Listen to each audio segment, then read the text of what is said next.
সর্বসাধারণের জন্য এটা কিন্তু মিলে যাবে। শুনুন সেটা।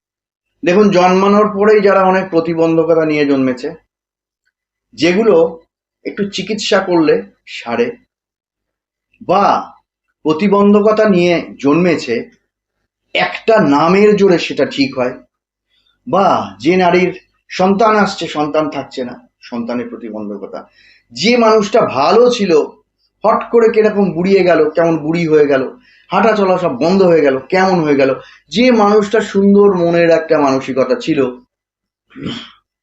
যে না এলে আড্ডা গল্প জমতো না, হাসি খুশি 10 জনকে হাসাতো, সে যেন কেমন একটা হয়ে গেল, কি জানি আমি কেমন হয়ে গেছি, আমি ভয় পাই। এই যে বিভিন্ন, আমি কত বলবো, এই যে বিভিন্ন, বা যে সমস্ত পুরুষ প্রচুর খাটছেন, প্রচুর খাটছেন, যে সমস্ত নারী বাইরে খাটছেন ভেতরে খাটছেন, প্রচুর পরিশ্রম করে ডে বাই ডে উপার্জন করে আনতে হচ্ছে, এদের জন্য কিন্তু একটা শ্রেষ্ঠ পথ আমি বলে দিচ্ছি। সেটা হচ্ছে একটা সময় বার করবেন, চোখ বুজে বসবেন, যে কোনো শুদ্ধ স্থানে চোখ বুজে বসবেন। ঠাকুরের সিংহাসনের সামনে বসতে হবে, আসন পাততে হবে তা না। একটা মালা নেবেন, দেখবেন লাল চন্দন, লাল চন্দন কাঠের মালা হয় গ্রন্থিগুলো, ওইটা জোগাড় করার চেষ্টা করবেন।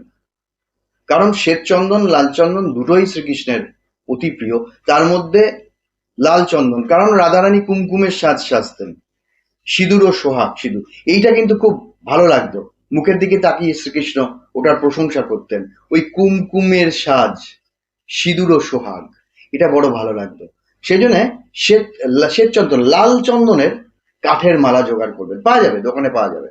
তো 108টা, ওইটা নিয়ে বাড়ির যে কোনো একটা একটু শুদ্ধ স্থানে বসে যাবেন।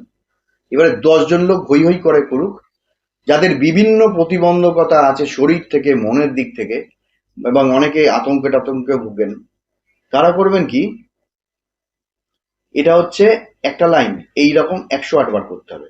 হরে কৃষ্ণ কৃষ্ণ কৃষ্ণ হরে হরে, হরে কৃষ্ণ কৃষ্ণ কৃষ্ণ হরে হরে, হরে কৃষ্ণ কৃষ্ণ কৃষ্ণ হরে হরে, 108 বার রোজ করুন তো। দেখুন তো, আমি বলছি আপনাদের, একটা বলে দিচ্ছি, 16 দিন নয়তো 31 দিন, দেখুন তো ফল পান কিনা। তারপরে জানাবেন যে 16 দিনে একটু যেন ফল পেয়েছি, 31 দিনের থেকে সত্যি আমাদের কিছু পরিবর্তন আসছে। এতদিন ওষুধ কাজ করতো না, এখন ওষুধ কাজ করছে। তো এইটা আমি আপনাদের জন্য বলে রাখি।